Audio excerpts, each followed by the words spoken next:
Welcome back to Q&A with PJ Mir. नई government आई है पाकिस्तान तहरीक इंसाफ की, और सबसे पहले जो मैं समझता हूँ कि एक आप कह लो कि ऑलिव ब्रांच जो कि वज़ीर आज़म इमरान ख़ान ने दिया कि आओ हमसे बात करो, हम बात के लिए तैयार हैं, मैं समझता हूँ कि इससे अच्छा आप कोई काम कर नहीं सकते।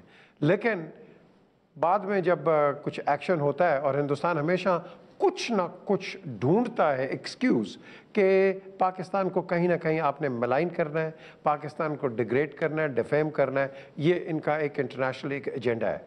जैसे कि ब्रेक से पहले मैंने कहा कि रशिया के अंदर मॉस्को में जो उन्होंने इंडोक्ट्रिनेशन की है, मैं तो बड़ा शुक्रगुजार हूँ मिनिस्ट्री ऑफ इंफॉर्मेशन का कि ये जो पहला मीडिया डेलीगेशन गया फर्स्ट एवर, उन्होंने जाके कुछ परसेप्शंस क्लियर किए कि पाकिस्तान इस तरह नहीं है, पाकिस्तान तो एक पीस लविंग एक मुल्क है। बहरहाल उनको भी कुछ अक्ल आई, उनको भी कुछ समझ आई, हमें भी कुछ समझ आई, हमने भी सीखा, उन्होंने भी सीखा। लेकिन हिंदुस्तान लगा हुआ है, अफ़गानिस्तान में आप देख लें क्या कर रहा है, और दीगर ममालिक के अंदर क्या कर रहा है। अब तो वो अमेरिका की एक प्रॉक्सी आप कह लो कि एक वॉर कर रहा है। तो जाहिद हामिद साहब, in light of all of this हम इसको कैसे नेगेट करें?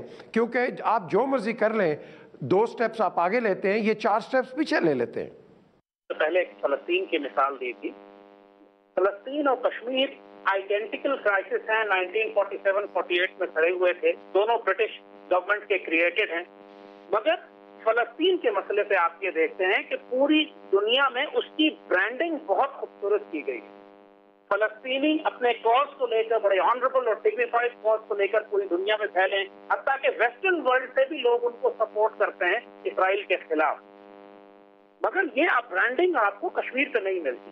रीजन बीइंग कि पिछले 10 साल से आपने कश्मीर कमेटी का सरबराह तो फजलुर रहमान को लगाया हुआ था, जो कि बजाते खुद एक प्रो मोदी, प्रो इंडियन, एक करप्ट, एक ट्रेटर, जिसको आपने इतनी बड़ी अथॉरिटी और पावर दे दी कि कश्मीर कॉज जो पाकिस्तान की शहरक है उसको रिप्रेजेंट करने की जिम्मेदारी आपने उसको दी। फिर जो आपने सही कहा कि पूरी दुनिया में फिर वो सारे कश्मीर ऑफिसर्स शट डाउन करने लगे हैं। हमने कश्मीर की ब्रांडिंग नहीं की। पाकिस्तानी रियासत को, कश्मीर को इसी तरह ओन करना है जिस तरह आप सिंध या बलूचिस्तान या फाटा या सवात को ओन करते हैं। अभी तक पाकिस्तान के पॉलिटिकल नैरेटिव में, पॉलिटिकल डिस्कोर्स में एक थ्योरेटिकल लिप सर्विस तो है कश्मीर को, लेकिन अभी तक कश्मीर की हमने वो ब्रांडिंग, वो ओनरशिप नहीं ली है जो हमें लेनी चाहिए। और जब दुनिया में जब हमने ही ओनरशिप नहीं ली तो दुनिया में फिर कौन प्रोजेक्ट करेगा? हमारे पास मुसलमान मुल्क है, खासतौर पर टर्की है, जो इस वक्त दलेर मुल्क है, स्टैंड ले रहा है पूरी दुनिया में। टर्की के जरिए, टर्की की बहुत बड़ी आउटरीच है, हमें फोर्स मल्टीप्लाइंग करनी है। जो हमारे एसेट्स हैं, एलाइज हैं, हमारे भाई दोस्त मुल्क हैं, उनके जरिए उनकी डिप्लोमेटिक और पॉलिटिकल पावर को भी इस्तेमाल करना है इंडिया को अंडर प्रेशर लाने के लिए। वो यही रहा है कि इंडिया अंडर प्रेशर नहीं, और जब इंडिया पे कोई प्रेशर नहीं है तो वो फिर आपसे कश्मीर पर क्यों बात करेगा? वो फिर वही करेगा जो इस्राएली टैक्टिक्स हैं, गाजा में रोज स्लॉटर कर रहा है लोगों को, और दुनिया में किसी को पता भी नहीं चल रहा। कश्मीर का मसला, कश्मीर की जेनोसाइड आपको उठानी, हमें उठानी है। If we don't do this duty, then nobody else will, and we are not doing this duty.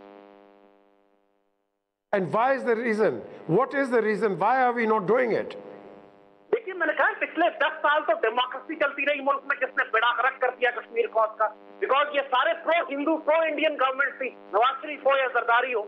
उससे पहले मुशर्रफ की हुकूमत थी, और वो भी इंडिया के साथ एक पीस डील करना चाहते थे, जिसमें उन्होंने तमाम फ्रीडम स्ट्रगल्स को जो इंडिया के अंदर जारी थी, चाहे खालिस्तान हो चाहे कश्मीर हो, उसको खत्म कर दिया, बाढ़ लगा दी बीच में, ताकि कश्मीरी आपस में आ जा ना सके।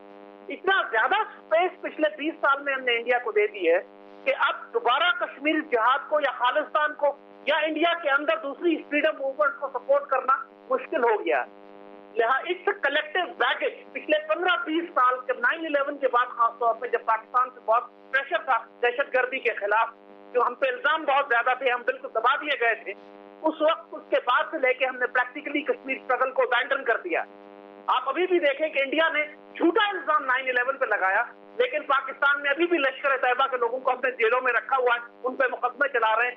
ये उस वक्त मुशर्रफ के दौर से, उस वक्त इतनी पुरानी दौर, जरदारी के दौर से हमने सारी एलिगेशन खुद कबूल कर लिया अपने ऊपर, और इंडिया का केस मजबूत कर दिया।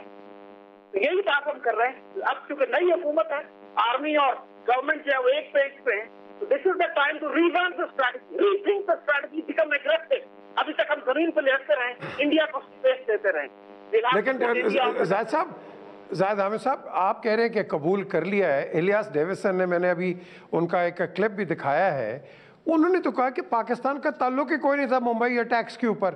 ये तो एक ओपन उन्होंने किताब लिख दी है और इनका कोई ताल्लुक नहीं है. इंडिपेंडेंट एक फोरेंसिक आप कह लो इन्वेस्टिगेशन के बाद तो फिर तो पाकिस्तान टोटली स्टैंड्स एक्सोनरेटेड. तो ये कौन लोग हैं जिन्होंने कहा था कि पाकिस्तान का इसमें हाथ है? देखिए, मैं ये जिस दिन ये मुंबई अटैक हुआ था, इफ यू रिमेंबर, मैं टेलीविजन पे तो उसी वक्त मैंने चंद हफ्तों के अंदर ही एक डॉक्यूमेंट डोसियर भी मैंने रिलीज कर दिया था. I was on the front line of fighting कि ये फॉल्स फ्लैग अटैक है. और उस वक्त से इस बात साबित शुदा थी. अभी जो आप जिस किताब का जिक्र कर रहे हैं, जिसका इंटरव्यू करके आए आप, उसने वही बातें रिपीट की हैं जो मैंने 2008 में कर दी थी ऑलरेडी. तो बात ये कि लेकिन उस वक्त ये और जरदारी की गवर्नमेंट थी, पाकिस्तान को इन्होंने बेइज्जत करना था. और ये वही टीम है जिसने मेमोग्रेट लिखा बाद में हुसैन अफगानी के साथ मिलकर. ये नेक्सस बड़ा क्लियर है, जबकि कोई एविडेंस नहीं है. 10-12 साल हो चुके हैं इस बात को और दुनिया कह चुकी है कि पाकिस्तान बेगुनाह है. लेकिन हम ओन कर रहे हैं इंडियन एलिगेशन को, जो गवर्नमेंट ने पिछली हुकूमतों ने गलतियां की थी, अभी तक उनको करेक्ट क्यों नहीं किया? Should be corrected now. बिल्कुल सही कह रहे हैं बुखारी साहब. मैं जब मॉस्को में था तो आपकी चेयरमैन भी वहीं थी, तो हम दोनों वहाँ बैठे. तो मैंने यहाँ आपको मैं क्लिप दिखाता हूँ. डॉक्टर जुमा खान मारी जो कि पाकिस्तान के ख़िलाफ़ बाहर जाके बातें कर रहे थे, पाकिस्तान के एंटी टोटल पाकिस्तान के हो गए थे, लेकिन अब वापस आ गए फोल्ड में. क्यों? क्योंकि उनको जब पता चला हिंदुस्तान का रॉ बलूचिस्तान में सेपरेटिस्ट मूवमेंट एक शुरू की हुई है और लोगों को ख़रीदा है, इंक्लूडिंग द भुक्तीज़. ये ज़रा देखिए डॉक्टर जुमा खान मारी क्या कहते हैं. और अब वो वापस भी आ रहे हैं कि इनकी आंखें बलोचियों की किस तरह खुली हैं कि हिंदुस्तान क्या क्या नहीं कर रहा था. जी, हिंदुस्तान ने बलोचों को आहिस्ता आहिस्ता इतना इस्तेमाल किया कि वो बलोच अपने डिसीजन खुद नहीं ले सकते थे. इसलिए तो मेरा उनसे इख्तलाफ हो गया. यानी कि वो डिक्टेट कर रहे थे कि आप क्या करें, कहाँ पे किसको मारें, किस तरह ब्लास्ट करें, किस कॉन्वॉय और कहाँ पे कौन सी हमला करें और इसके बदले में आपको कितने पैसे मिलेंगे. ये चीज़ें देखकर मुझे बहुत हैरत हुई कि इस जंग और उस जंग में क्या फ़र्क था. और फिर आपको मालूम होगा कि इंडिया ने बलोचों की तहरीक को इस हद तक कंट्रोल और महदूद किया हुआ था कि वो इसको कंपेयर कर रहे थे इतना ऊंचा लाने के लिए ताकि कश्मीर इशू को कंपनसेट करके कंपेयर करें और कश्मीर इशू को दबाकर बलोच इशू को हाईलाइट किया जाए. पाकिस्तान को एक तरह से ब्लैकमेल करने का. ये आपने देख लिया उनकी आवाज़ से कि लोगों को पैसे दे रहा था और ख़ुद बता रहा था कि क्या क्या सबवर्सिव एलिमेंट्स उन्होंने नहीं भेजे. कुलभूषण यादव हमने पकड़ा तो कोई बात ही नहीं हुई. वो एक हमारा चूहा पकड़ लेते हैं तो शोर मचा देते हैं कि पता नहीं उन्होंने क्या पकड़ लिया है. ये क्या वजह है ब्रिगेडियर साहब कि हम कुलभूषण को यहाँ पकड़ा, we never raised him to the highest level कि look this is what you have done. वो एक छोटा सा चूहा को पकड़ लेते हैं, वो कहते हैं जी पाकिस्तानी चूहा, या कबूतर को पकड़ लेते हैं पाकिस्तानी कबूतर. This is unfortunate. Actually, I personally feel कि ये जो American backing है that counts a lot in this factor. Because जब कुलभूषण यादव वाला केस हुआ, Pakistan tried to project it at every level, international level and all that. But that was bashed down comparatively as compared to Indian small little things which they project and it is accepted the world over. Look at Palestine problem, and there are so many other problems which are going on in Muslim states. These are being projected. Why Kashmir is not being projected? So that is in a bigger arena, the support which they are mustering in from US. PJ, I would like to highlight another aspect with reference to India. They are blindly following China containment policy in connection with Americans. And I think they have forgotten that they are being contained themselves. Look at their position on ground. They have lost relations with Bangladesh. What Bangladesh was a couple of years ago, or 4 or 5 years ago, they are not now like that.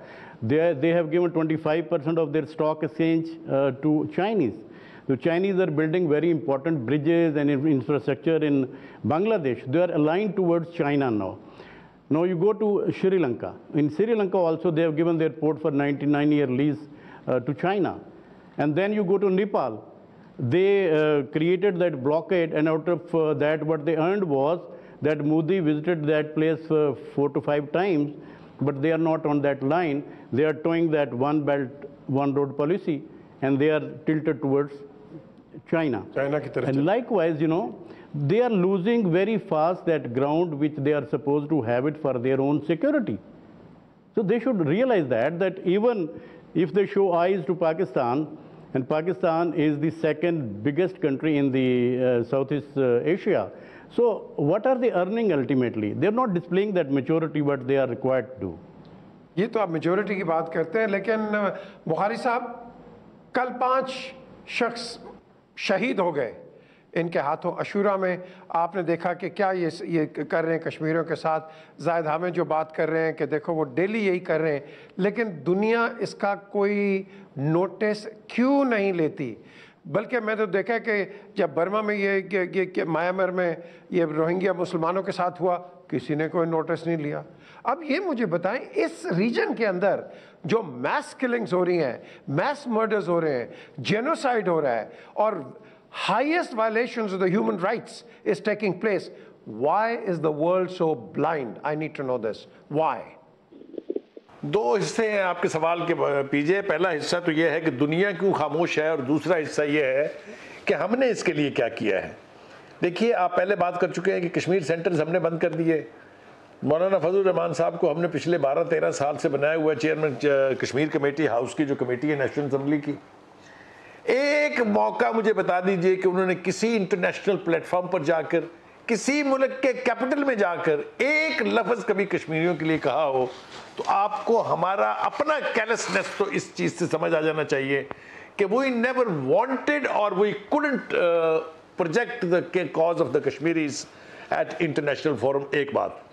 दूसरी बात यह है कि जो international forums Pakistan की government को available है, like the United Nations, उसमें अगर नवाज शरीफ साहब कश्मीर का तज़किरा कर देते हैं तो उस पर भी हम तालियां बजाते हैं कि देखें जनाब कितनी जुर्रत का मुजाहरा किया, उन्होंने कश्मीर का लफ्ज़ इस्तेमाल किया है।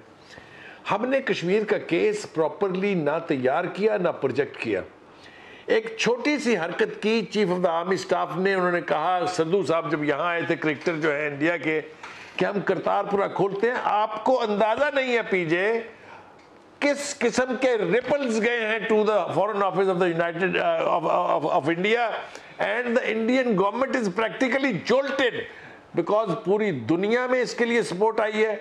वहाँ के जो सिख हैं हिंदुस्तान के, उन्होंने मुजाहरे किए हैं कि ये बहुत अच्छी ऑफर है पाकिस्तान की, इसको एक्सेप्ट कर लेना चाहिए।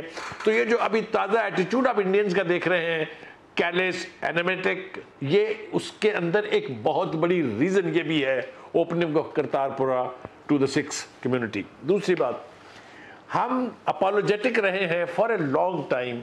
मैं I blame the Nawaz Sharif government, I blame the Zardari government. उन्होंने कभी कन्फ्रंटल पोजीशन ली ही नहीं, ना इंटरनेशनल फोरम्स पर, ना इंटरनेशनल कैपिटल्स में। अच्छा बुखारी साहब, हम क्यों डिफेंसिव पे जाते हैं? Why are we not on the offensive? जब हम कहते हैं bilaterals, mutual respect, ये कहाँ है mutual respect जब हम डिफेंसिव पे चले जाते हैं? Why? अगेन आप बिल्कुल सही सिमत में इशारा कर रहे हैं। हमारी लीडरशिप 2 तरह की रही है, एक तो अनपॉपुलर जो मिलिट्री डिक्टेटर्स हैं, और दूसरी वीक पॉलिटिकल डेमोक्रेटिक गवर्नमेंट्स। मैं ईमानदारी से ये समझता हूँ कि चूंकि पाकिस्तान में कभी आज तक इंतकाले इक़्तिदार हुआ नहीं, सिर्फ शेयरिंग ऑफ पावर हुई है, इसलिए कोई GHQ की तरफ देखता था, कोई वाशिंगटन की तरफ देखता था। हमारी लीडरशिप तो इसी से बाहर नहीं निकली है। तो ये सारी वजूहात हैं जिसकी वजह से कश्मीर का कॉज जो है वो उसकी ब्रांडिंग ही नहीं हुई। बिल्कुल ज़ाहिद हामिद साहब ने बिल्कुल ठीक कहा कि हम कश्मीर की ब्रांडिंग करने में नाकाम हुए। एक ऐसा इलाका है वो जहां पर 7 लाख इंडियन फोर्सेस, दुनिया जहान की स्टेट टेररिज्म, ये रियासती जबर की बदतरीन मिसाल, हर रोज पीजे, ये नहीं कि महीने में एक दफा या 2 महीने में एक दफा, every day you see on the streets and in मोहल्लाज ऑफ ऑक्यूपाइड कश्मीर कि वहां पर रियासती जबर हो रहा है और कोई पूछने वाला नहीं है। امریکہ 2 دفعہ انیشیٹو لیا یونائٹڈ نیشن کے سیکرٹری جنرل نے کہ جی ہم یہاں سے ایک مشن بھیجتے ہیں فیکٹ فائنڈنگ. انڈیا نے دونوں دفعہ انکار کیا اس کو ریسیو کرنے سے. یہ بتاتا ہے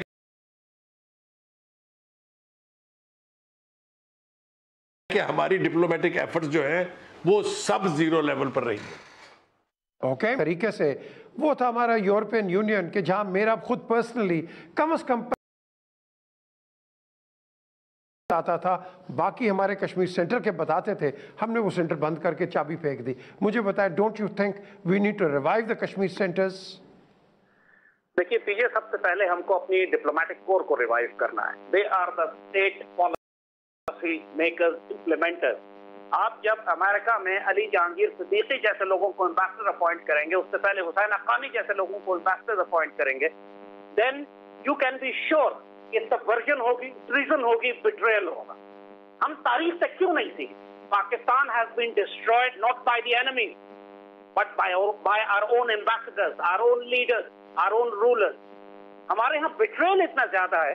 آپ نے کشمیر کمیٹی بھی تو بنائی تھی نا, کروڑوں اربوں روپے اس پہ خرچ بھی کیے پچھلے 15-20 سال میں, لیکن اس کا فضل الرحمان کے حوالے کر.